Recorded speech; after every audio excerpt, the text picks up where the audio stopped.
आप लोग माइक को अनम्यूट करके बोल सकते हैं या फिर चैट बॉक्स को भी यूज कर सकते हैं। आकाश जी।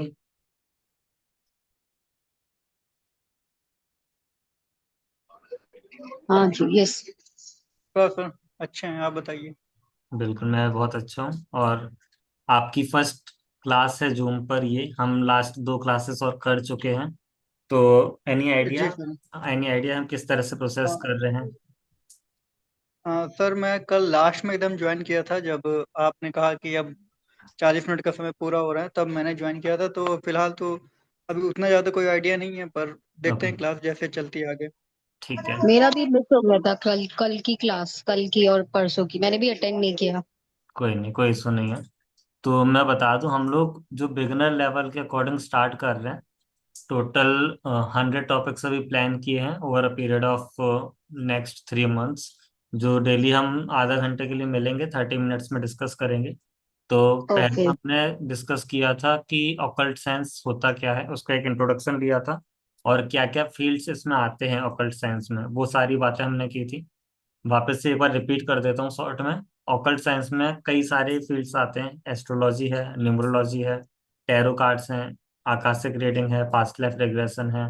आपकी कई तंत्र की चीजें इसमें आ जाती हैं, और भी कई सारी चीजें को मिला करके ये पूरा ऑकल्ट साइंस का टॉपिक बनता है। तो आप पहले ये बताइए, आप आकाश जी, अर्जुन जी और सुमीरा जी, कि आपका अभी तक क्या एक्सपीरियंस है एस्ट्रोलॉजी को लेकर के। आप किस लेवल पर हैं? बिगनर हैं, सीख रहे हैं, एक्सपीरियंस्ड हैं? अभी क्या स्टेज है आपका?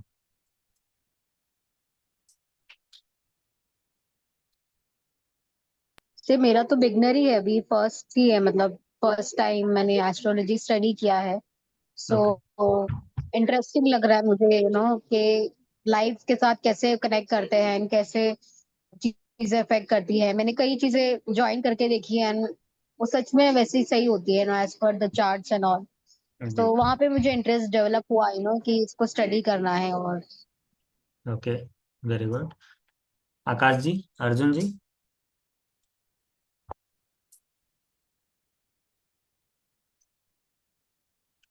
जी हेलो, नमस्ते भैया। नमस्ते। Arjun this side. जी। जी सो मैं एस्ट्रोलॉजी एंड तंत्रा कर रहा हूँ कुछ टाइम से अभी। Okay. And numerology I have done it, but I switch to astrology and tantra. I gave it more time, a bit more time than numerology. But yeah, I have done these three modalities थोड़ा सही से. And other than that, अभी tarot में I don't know much, but like I know how the basic things of tarot, but I'm not very well versed with it. Okay, ठीक है। तो हमने अभी तक के जो दो सेशन किए हैं, पहले में हमने बात की थी इंट्रोडक्शन की ऑकल्ट साइंस में। और कल हमने बात की थी कि क्या क्या राशि हैं, जोडिएक साइन को समझना और राशियों को हम कैसे समझ सकते हैं। ये दो चीजें हमने कवर की हैं। इसकी रिकॉर्डिंग हम कोशिश करेंगे कि अपलोड कर देंगे यूट्यूब पर। तो आप अगर मिस कर रहे हैं तो वहां से भी चेक कर सकते हैं। चलिए, आज का जो हमारा टॉपिक है वो है प्लैनेट्स और उनका इन्फ्लुएंस क्या रहता है एस्ट्रोलॉजी में। इसको हम समझने की कोशिश करेंगे, क्योंकि बिगिनर्स लेवल के लिए हम कर रहे हैं। तो काफी बेस को लेकर के हम स्टार्ट करेंगे और धीरे धीरे इसको एडवांस में लेकर के जाएंगे। जो भी आपके क्वेश्चंस होंगे, जो भी आपके डाउट्स होंगे, वो आप वीकली वर्कशॉप में हर संडे को आप कनेक्ट करके पूछ सकते हैं। 7 से 9 या 7 से 10 जो भी टाइम रहेगा, उसमें आप ज्वाइन करके आपके डाउट्स को भी पूछ सकते हैं। यहाँ पर भी कोई डाउट आ रहा है तो आप उसको भी पूछ सकते हैं। और पूरा इंटरेक्टिव सेशन है, तो प्लीज अपना माइक को आप अनम्यूट ही रखिएगा। जब भी कोई क्वेश्चन आपसे पूछा जाए, आप उसका आंसर दे सकते हैं या फिर आप खुद से भी उसको क्लैरिफाई कर सकते हैं। तो okay let's sir. Start. Astrology में जब हम प्लैनेट्स की बात करते हैं ना, तो ये प्लैनेट्स को हम बोलते हैं ग्रह। और ये ग्रह कुछ ऐसा नहीं है कि जो केवल स्पेस में कुछ प्लैनेट्स घूम रहे हैं, केवल उसको ही हम ग्रह ले लेते हैं। पर ये ग्रह क्या करते हैं, ये एनर्जीज के रूप में हमारी जो लाइफ है उसको भी इन्फ्लुएंस करते हैं। तो हम कई बार देखते हैं कि कोई भी एस्ट्रोलॉजर वो कहता है कि आपके में शनि का दोष है, या फिर राहु कुंडली मार के बैठा हुआ है। इस तरह की चीजें हम बोलते हैं कई बार। तो समीरा जी, आप बताइए, आपके अकॉर्डिंग कौन सा प्लेनेट सबसे ज्यादा पावरफुल है?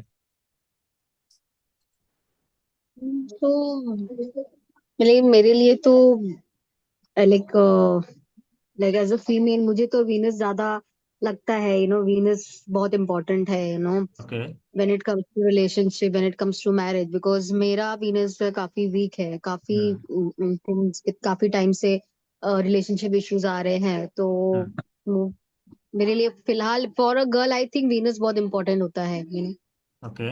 आकाश जी वीनस आपके की लिए। पोजीशन। जी। आकाश जी सर आपके लिए। एस्ट्रोलॉजी में मेरे मेरे हिसाब से सर सन काफी इम्पोर्टेंट है, और जुपिटर। सन और जुपिटर। ओके। अर्जुन जी। देखिए, नेचुरल जो आत्मकारक होता है ना, वो सन होता है। तो एस्ट्रोलॉजी में sun is the king of planets. Hmm. And sun, moon and ascendant, ये जो तीन चीजें हैं, ये तीन ल्यूमिनरीज हैं हमारे चार्ट के। हम्म। सो किसी भी चार्ट में जब हम पहले कोई चार्ट देखते हैं, so the first priority is given to Sun, moon and the ascendant. So these three are the more important things when it comes to the first thing. But obviously with respect to the chart, where the placements are, who are the benefics, marks and badaks, उस basis पे with respect to the chart जो है चीजें change होती है। But at a mundane level it is Sun, moon and ascendant. चलिए, very nice. और वैसे तो सभी प्लैनेट्स कुछ ना कुछ रोल प्ले करते हैं, और लगभग हर प्लैनेट की अपनी एक अलग इन्फ्लुएंस रहती है। तो हम जानेंगे धीरे धीरे कि कौन से प्लैनेट्स बहुत पावरफुल हैं, किस प्लैनेट का क्या इन्फॉर्मेट क्या रोल रहता है, ये सारी चीजें हम देखेंगे। अभी ये समझते हैं कि ये जो प्लैनेट्स हैं ये एस्ट्रोलॉजी में इम्पोर्टेंट हैं क्यों। तो हम जानते हैं कि एस्ट्रोलॉजी का जो पूरा फाउंडेशन है वो प्लैनेट्स के मूवमेंट पर बेस होता है।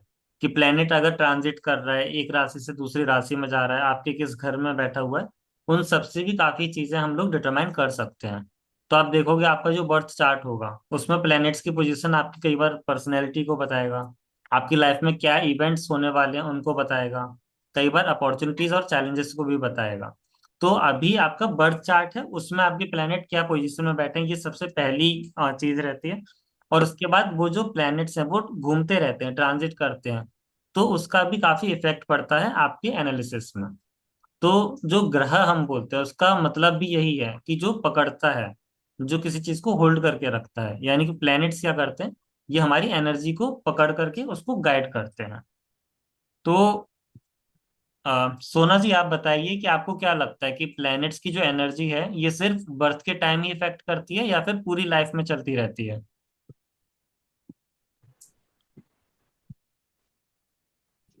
हेलो। मुझे प्लैनेट्स की एनर्जी तो अर्थ से स्टार्ट होके टिल एंड ऑफ की लाइफ तक चलती रहती है। हमारी जो एनर्जी है वो हमारे प्लैनेट्स के साथ अलाइन होती है, और उसी के अकॉर्डिंग हमारे अपने जो कर्म है उसके बेस पर वही हमारे मूड पर, हमारे माइंड पर इफेक्ट करती है। प्लैनेट्स जो है हमारे माइंड पर सबसे पहले इफेक्ट करते हैं और पूरी लाइफ इफेक्ट करता है। ओके। आकाश जी आप कुछ बोलना चाह रहे हैं। हेलो। नहीं सर, मतलब प्लेनेट का इफेक्ट तो सर लाइफ टाइम रहता है। कोई भी प्लेनेट हो, चाहे उसकी डिग्री कम हो या ज्यादा हो, वो हम्म। उसके आस्पेक्ट हमेशा हमको इफेक्ट करते रहते हैं। हमारे डिफरेंट हाउसेस को जैसे जैसे उनके गोचर रहते हैं वो इफेक्ट करते जाते हैं। बिल्कुल, तो प्लैनेट्स के जो इन्फ्लुएंस हैं, जो इफेक्ट्स हैं, वो लाइफ टाइम रहते हैं। और कभी किसी प्लैनेट का इफेक्ट ज्यादा होगा तो कभी किसी दूसरे प्लैनेट का इफेक्ट ज्यादा हो सकता है। कभी कोई प्लैनेट आपके लिए जी। हेल्पफुल हो सकता है तो कभी वो आपके लिए आपको हार्म भी कर सकता है, तो उसको हम हमेशा लाइफ टाइम देख करके चलते हैं। तो एस्ट्रोलॉजी में टोटल कितने प्लैनेट्स होते हैं। 9। 9 प्लैनेट्स, बिल्कुल। और इसको हम कहते हैं नवग्रह। नौ ग्रह हम इसको समझते हैं। राइट। और जब हम इन 9 प्लैनेट्स को थोड़ा सा डिटेल में समझते हैं तो हम उसकी नेचर, उस प्लैनेट्स की क्या क्वालिटीज हैं, और वो हमारी लाइफ में किस तरह से इन्फ्लुएंस लेकर के आ सकता है, इसको हम समझने की कोशिश करते हैं। तो लेट्स स्टार्ट विद सन। सन के बारे में आप बताइए, कौन बताएगा कि सन से हम क्या समझते हैं, क्या उसका नेचर है, क्या उसकी क्वालिटीज हैं।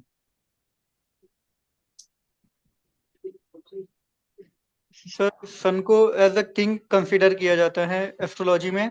हम्म। और ये होता है कि वो लगभग सारे प्लैनेट्स को गाइड करता है, क्योंकि और भारत में मतलब पृथ्वी के लिए वो जीवन कारक, मतलब साइंटिफिकली भी है और एस्ट्रोलॉजिकली भी वो पृथ्वी के लिए जीवन कारक है। तो हम सब के लिए भी उसका हमारे मतलब लाइफ में उसका उतना ही इफेक्ट है। ओके।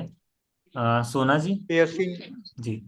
ये जो सूरज होता है वो एक हमारा तो नैसर्गिक आत्मा कारक होता है। हम्म। हमारी सोल सिग्निफिकेटर सिग्निफिकेटर होता है, हमारे आत्मा को दर्शाता है। हम्म। अ, और नैसर्गिक आत्मा कारक होने की वजह से ये जो हमारी जो लाइफ का जो सबसे बहुत इम्पोर्टेंट पार्ट सन प्ले करता है। ओके। सूर्य को श्वेता हम जी। पिता भी दर्शाते हैं। जी।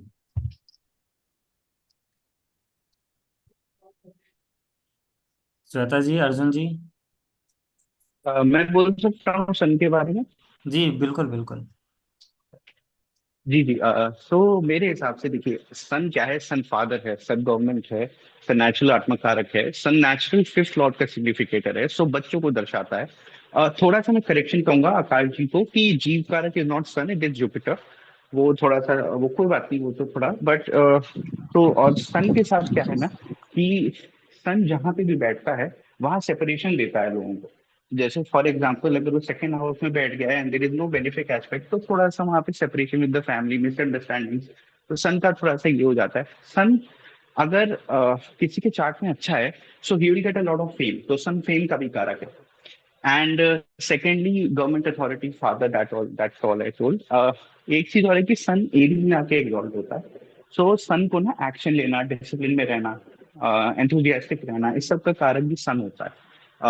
And we know that sun east में क्या होता है, एवरी डे सन उदय होता ही होता है, चाहे कुछ भी हो जाए, बारिश हो, घाम हो, but sun is always there. So sun is also the कारक ऑफ फाइटिंग बैक।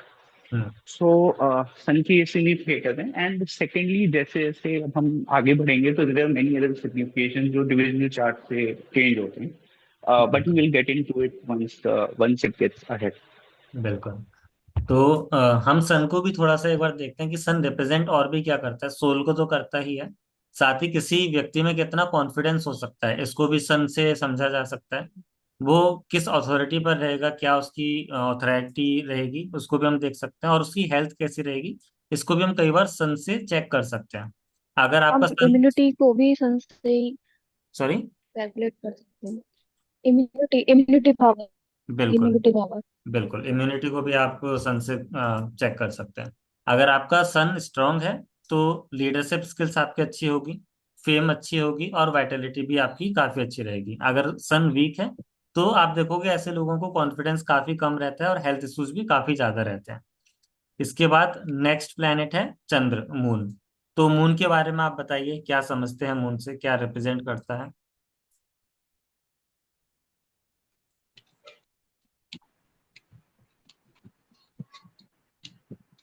जी आकाश जी।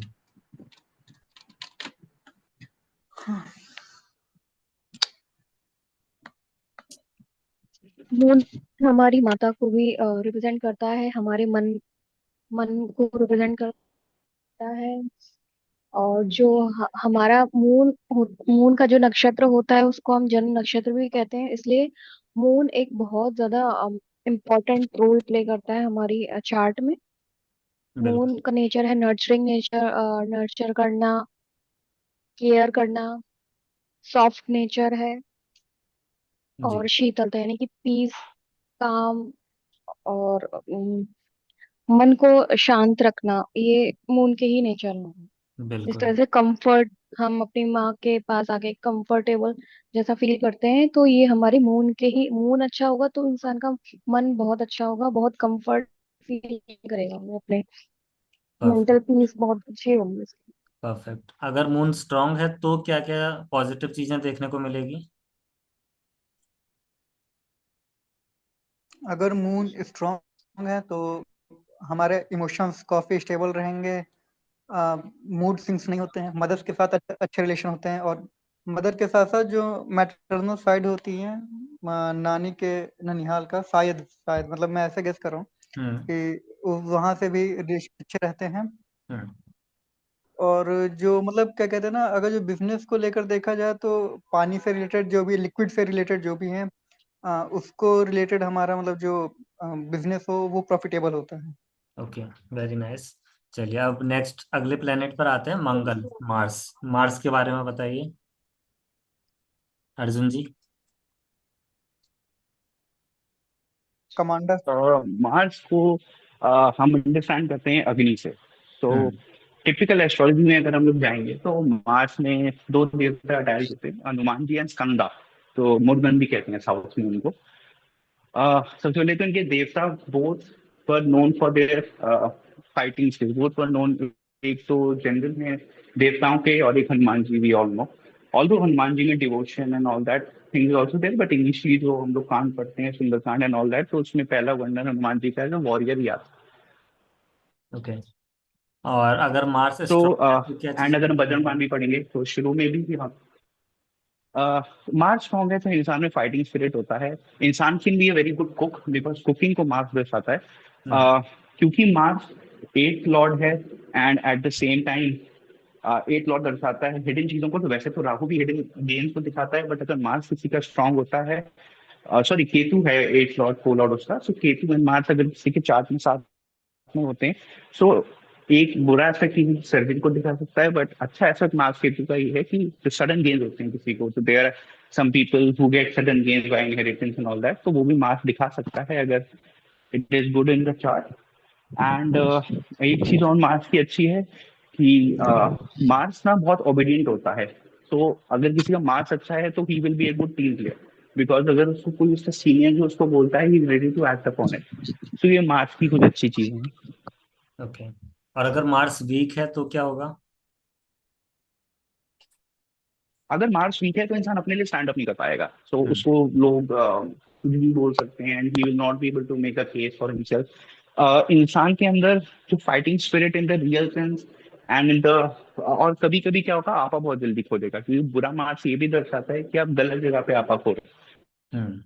अच्छा Very marks will fight for the right thing, because, but बुरा मार्क्स क्या करता है, कभी कभी गलत जगह आपा गलत जगह आपा हो जाता है कभी कभी। We are not in control of our action, because moon क्या है, मन है, बट मार्स एक्शन है। हम लोग के एक्शन कभी कभी किसी की तरफ गलत हो सकते हैं।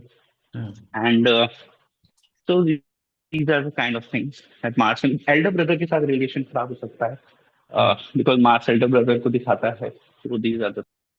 Very nice. नेक्स्ट हम आते हैं प्लेनेट बुध पर, मरकरी पर। समीरा जी आप बताना चाहेंगी मरकरी के बारे में?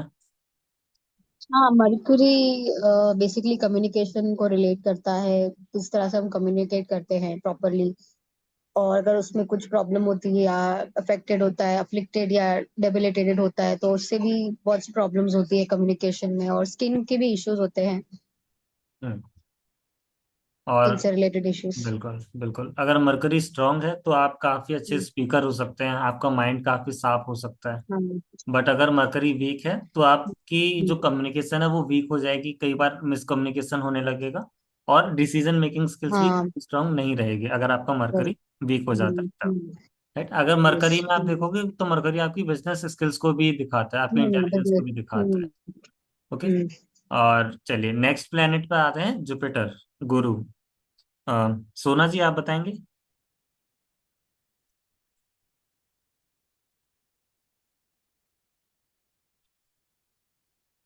गुरु गुरु ग्रह हमारे नवग्रह में सबसे ज्यादा शुभ ग्रह माना जाता है।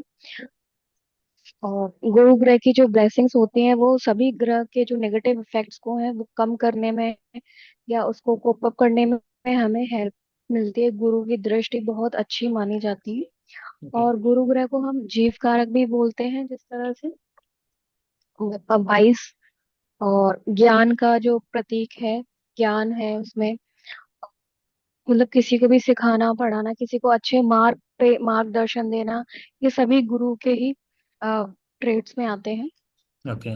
ग्रेट। आकाश जी आप कुछ ऐड ऑन करना चाहेंगे?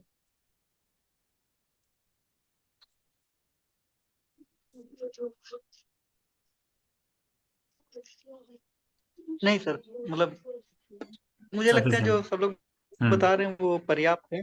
बिल्कुल। ये चलिए ये अच्छा है। गुरु कई बार हमारी स्पिरिचुअलिटी को भी दिखाता है कि हम स्पिरिचुअलिटी में किस तरह से आगे जा रहे हैं, ये सारी चीजों को भी दिखाएगा। और जुपिटर जो प्लेनेट है, अगर आप उस प्लेनेट को भी देखोगे तो वो एक गैस का प्लेनेट है, तो वो कई बार एक्सपेंशन को भी दिखाता है। कई बार हम लोग कहते हैं ना कि थर्सडे को नाखून नहीं काटने चाहिए, तो थर्सडे थर्सडे क्योंकि जुपिटर का दिन है, गुरु का दिन है, और गुरु एक्सपेंशन को रिप्रेजेंट करता है। उस दिन अगर आप नाखून काट रहे हैं तो आप उस एक्सपेंशन को स्लो डाउन करने की कोशिश कर रहे हैं, उसको नेगेटिव करने की कोशिश कर रहे हैं। तो इसीलिए हम लोग कई बार ये भी कहते हैं कि थर्सडे को नाखून नहीं काटने चाहिए। तो अब आते हैं अगले प्लेनेट पर जो है शुक्र, वीनस पर। अर्जुन जी। वीनस का देखिए, वीनस सबसे पहले प्राइम तो रिलेशनशिप को दर्शाता है, बिजनेस को दर्शाता है, मनी को दिखाता है, लिक्विड मनी। अब जुपिटर भी वेल्थ है, बट वो अलग काइंड ऑफ वेल्थ है। वो थोड़ा फाइनेंस, एडवाइस, गोल्ड, इस सब का वेल्थ है, but Venus is liquid money का वेल्थ। हम्म। एंड वीनस के साथ एक चीज अच्छी है कि we sometimes measure Venus, Venus occult sciences का भी कारक है। एंड डीप साइंसेस जो होती हैं जैसे रोबोटिक्स, एआई, इसमें राहु तो है ही, but at the same time Venus भी has a full lordship in this. So Venus और इन सबको भी दर्शाता है। Venus perfumes, cosmetics, luxury items, इनको दर्शाता है। अपोजिट जेंडर से, specially for male, opposite gender से आपके रिलेशन कैसे होंगे, it can be not romantic, it can be general relation also, वो भी दिखाता है। Venus is the second and seventh lord. तो सेकेंड लॉर्ड होने की वजह से जो हम लोग वहां में मून एग्जॉल्ट होता है, तो वीनस कई बार ना एक इंसान को एक देखिए, मर्क्यूरी एक्सप्रेशन का कारक है, वो बिल्कुल सही बात है। बट जिसका वीनस होगा ना, he will be able to express his side of, देखिए मर्क्यूरी किस तरह का एक्सप्रेशन है, सबका पॉइंट ऑफ व्यू, बट अपने पॉइंट ऑफ व्यू को वीनस दर्शाता है।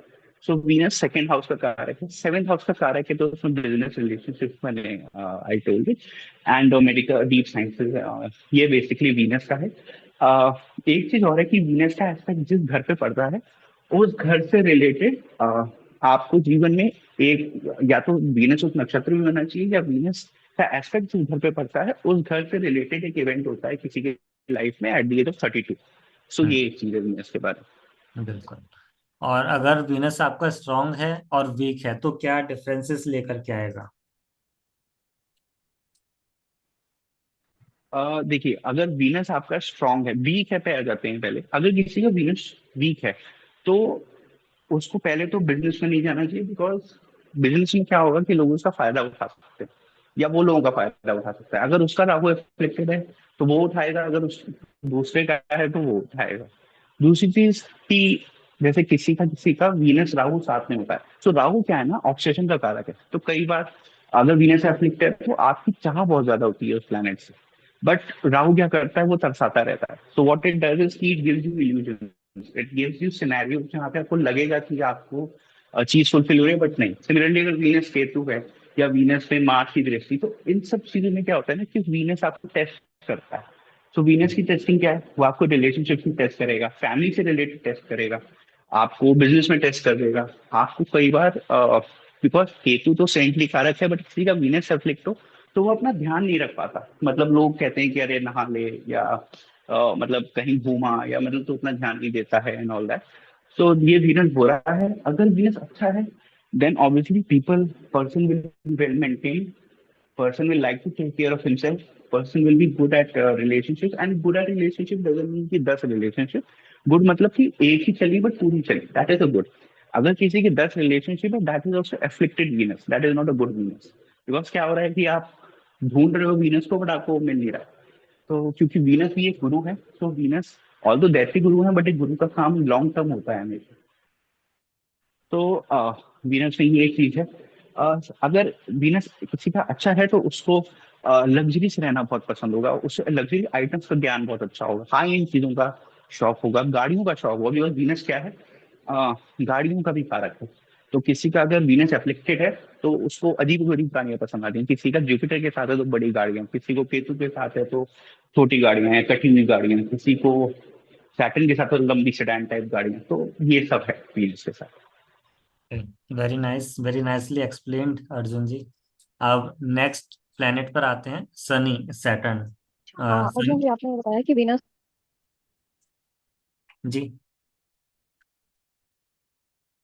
को तो मतलब हम्म। वो लेविश तरीके से जिस तरह से लाइफ जीते हैं, लग्जरियस वे में, उनको जीना पसंद, मतलब उनको ज्यादा इफेक्ट नहीं पड़ता है। बट मैंने तो से काफी मतलब देखे हैं, लोग देखे उनके चार्ट में वीनस एफ्लिक्टेड भी है और ज्यादा स्ट्रॉन्ग भी नहीं है, बट नहीं स्टिल नहीं, दे देखिए आर एफ्लिक्टेड का मतलब ये फॉन्ड होता ऑफ है। Living luxurious life.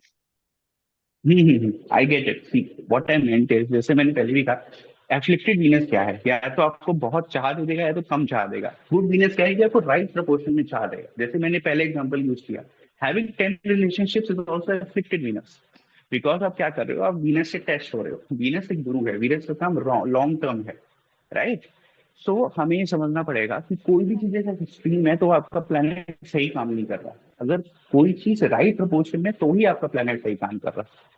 ठीक है। So for example, I know many people with retrograde and debilitated Jupiter who knows excellent shastra knowledge.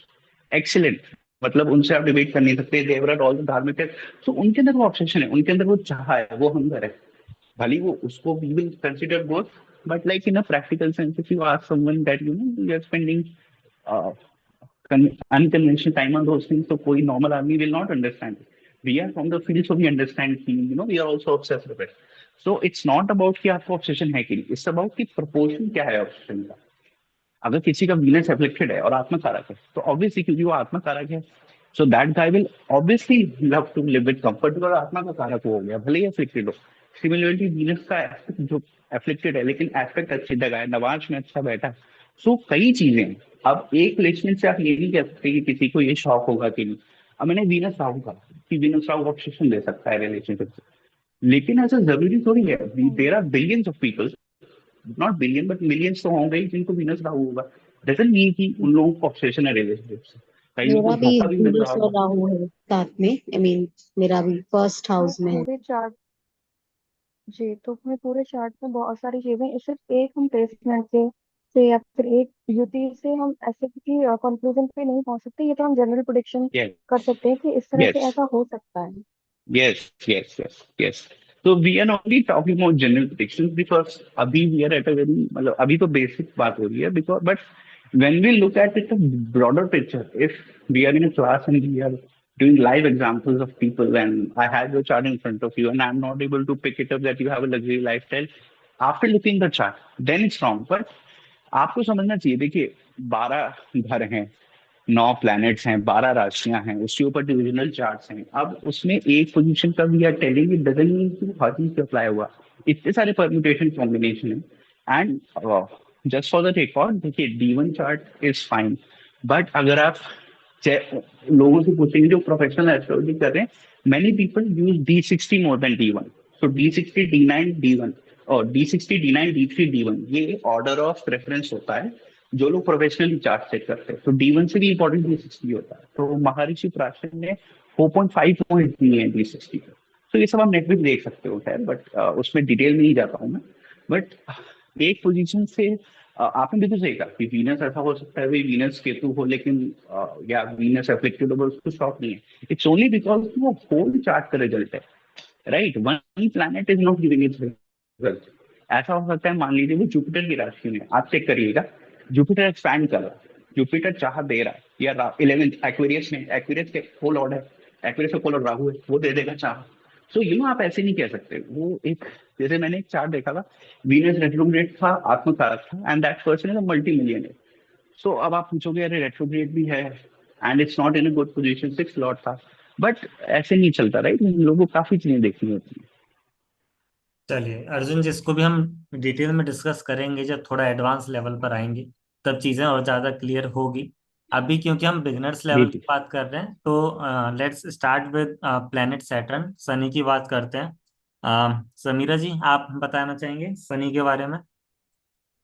Saturn is a slow moving planet, तो जहाँ भी होता है, जो भी हाउस में होता है, वहाँ का मतलब रिजल्ट्स बहुत स्लो होते हैं, यू नो। सैटर्न और सन दोनों लाइक एनिमीज है, उन लोग की दोनों की बनती नहीं है। So there are lot of things, अगर सन और सैटर्न होते हैं साथ में तो बहुत सारे इश्यूज देते हैं। लाइक फॉर एग्जांपल मेरे ही चार्ट में है, सन और सैटर्न साथ में है, तो बहुत सारे इश्यूज होते हैं, प्रॉब्लम्स होती है। बट डिटेल में एक्चुअली इतना मुझे आइडिया नहीं है, बट इतना तो आइडिया है कि वो कॉम्बिनेशन अच्छा नहीं है, मतलब Saturn is slow moving planet. ठीक है, इसको थोड़ा सा समझते हैं। सैटर्न जो है वो दिखाता है आपकी डिसिप्लिन्स को, आपके हार्डवर्क को, आपके कर्मा को रिप्रेजेंट करता है। अगर आपका सैटर्न स्ट्रांग है ना, तो आप में काफी ज्यादा पेशेंस देखने को मिलेगा, आप परसिस्टेंसी से काम कर सकते हैं। वहीं पर अगर सैटर्न वीक हो जाता है तो वो आपको डिलेस देगा काम में, काफी सारे स्ट्रगल्स भी आपको देगा। तो इस तरह से आप सैटर्न को समझ सकते हैं। अभी हम सिर्फ प्लैनेट्स को समझने की कोशिश कर रहे हैं, वो चार्ट्स में किस तरह से उतरेंगे उसको हम समझेंगे जब हम कल हाउसेस के बारे में समझ लेंगे। कल की वीडियो में हमने राशियों को जाना, आज हम प्लैनेट्स को जान रहे हैं, और कल हम हाउसेस को जानेंगे। उसके बाद हम कुंडली के अंदर उसको डालना भी समझेंगे कि हाउस के अंदर राशि कैसे आती है और प्लैनेट्स कैसे आता है, वो सारी चीजों को भी हम कवर करेंगे। तो अभी राहु को समझते हैं। तो हर्ष जी आप बताएंगे राहु क्या रिप्रेजेंट करता है, और अगर राहु स्ट्रांग है तो क्या होगा और वीक है तो क्या होगा।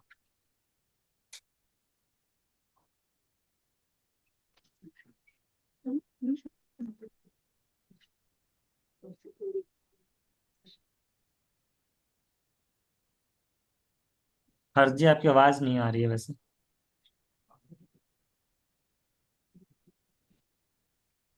सोना जी।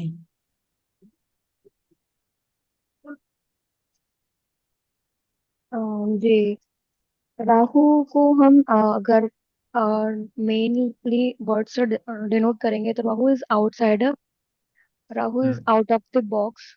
राहु ऑब्सेशन भी है। राहु एक तरह की, जो कहते हैं ना, जिस तरह से जो आपने स्वर्ण भानु नाम के राक्षस की जो कहानी है, राहु और केतु, राहु जो है हमारा हेड पार्ट है। राहु जहाँ जिस तरह पे जहां भी बैठेगा या फिर जिस प्लेनेट के साथ बैठेगा, उसका एक्सपेंशन लेवल लेवल भी बढ़ा देगा। राहु मल्टीप्लिकेशन भी करेगा उस प्लेनेट के साथ। और बिल्कुल, हाँ, राहु अगर स्ट्रांग होगा राहु तो की आप। जो हेड हाँ। पार्ट है, तो राहु की जो भूख है वो कभी नहीं मिटती, इस तरह भी बोलते हैं। बिल्कुल। अगर ऑब्सेशन। राहु कमजोर है यस। तो वो आपकी ग्रीड राहु। को बढ़ाएगा।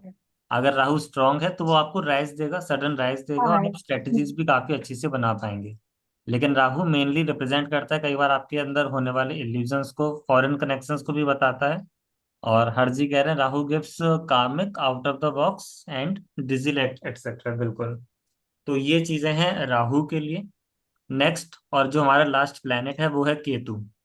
केतु रिप्रेजेंट करता है डिटैचमेंट को, कई बार हमारी स्पिरिचुअलिटी को भी दिखाता है, और पास्ट लाइफ में क्या कर्म रहे हैं उनको भी केतु काफी अच्छे से समझा सकता है। अगर केतु स्ट्रांग है तो उस पर्सन की इंट्यूशन पावर काफी ज्यादा स्ट्रांग होगी, वो स्पिरिचुअली काफी अच्छे से प्रोग्रेस करेगा।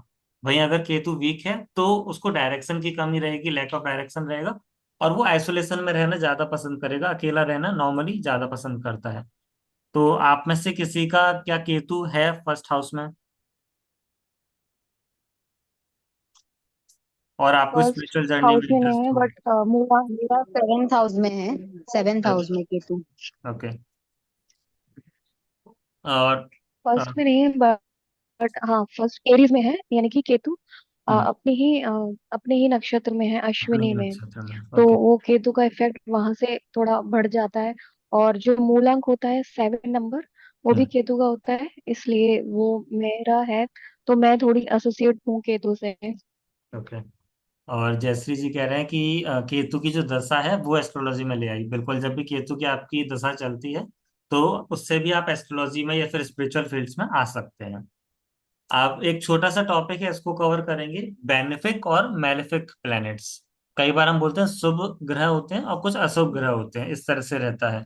तो आप बताइए कि आपके अकॉर्डिंग सैटर्न को आप क्या लोगे, एक बुरा प्लैनेट मानोगे या फिर एक अच्छा टीचर मानोगे।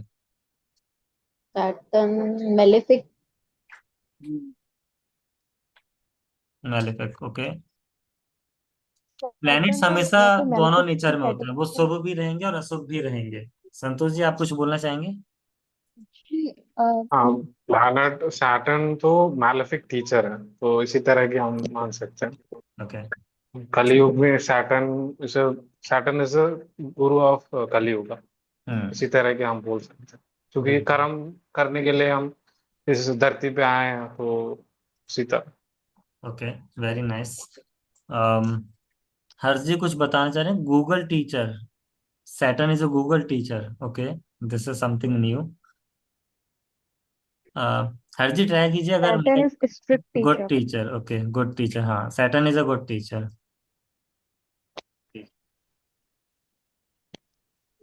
ओके। लेकिन आप अभी ये, आपको मेरी आवाज आ रही है हाँ शिवांश जी? हाँ हाँ हाँ हाँ। एक्चुअली क्या है कि मेरे माइक का थोड़ा इशू था। मेरे हिसाब से सैटर्न एक अच्छा टीचर है, हाँ गुड टीचर है। थोड़ा सा आपको पटकता है, थोड़ा सा आपको तोड़ता मरोड़ता है, लेकिन इवेंचुअली उसका जो रिजल्ट होता है वो काफी फ्रूटफुल रहता है। मेरे खुद के भी चार्ट में संतोष जी ने भी देखा हुआ है, उन्होंने एनालिसिस भी किया था, और मैं भी देखता ही रहता हूँ कि सैटर्न एरिस में बैठा है, तो which is a very weak position. लेकिन सैटर्न को वीक कहना जो है, क्या कहते हैं, थोड़ा सा गलत होगा मेरे हिसाब से। फॉर एग्जाम्पल, जो जिन्होंने हर्ष जी आपका एक माइक। छोटा एग्जाम्पल शायद आप लोगों को भी हेल्प करे, कि जैसे जो इंडियन बैट्समैन है। हेलो, हाँ बोलिए हेलो, बोलिए। हेलो।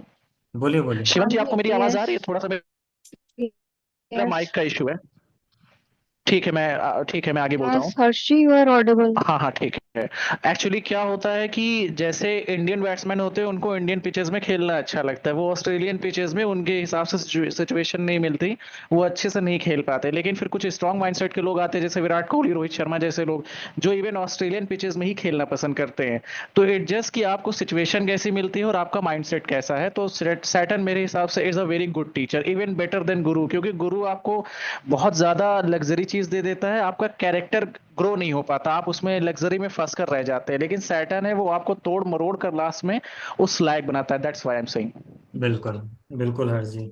और हम और भी कई चीज़ों को डिस्कस करेंगे, कई सारी चीज़ों को कल भी डिस्कस करेंगे और संडे के वर्कशॉप में भी डिस्कस करेंगे। अभी क्योंकि टाइम ओवर हो रहा है तो थोड़ा सा इसको कंक्लूड करते हैं। जो भी प्लैनेट्स हैं वो हमारी लाइफ के अलग अलग टीचर्स की तरह हैं। कोई हमें डिसिप्लिन सिखाता है, कोई क्रिएटिविटी, कोई पेशेंस सिखाता है।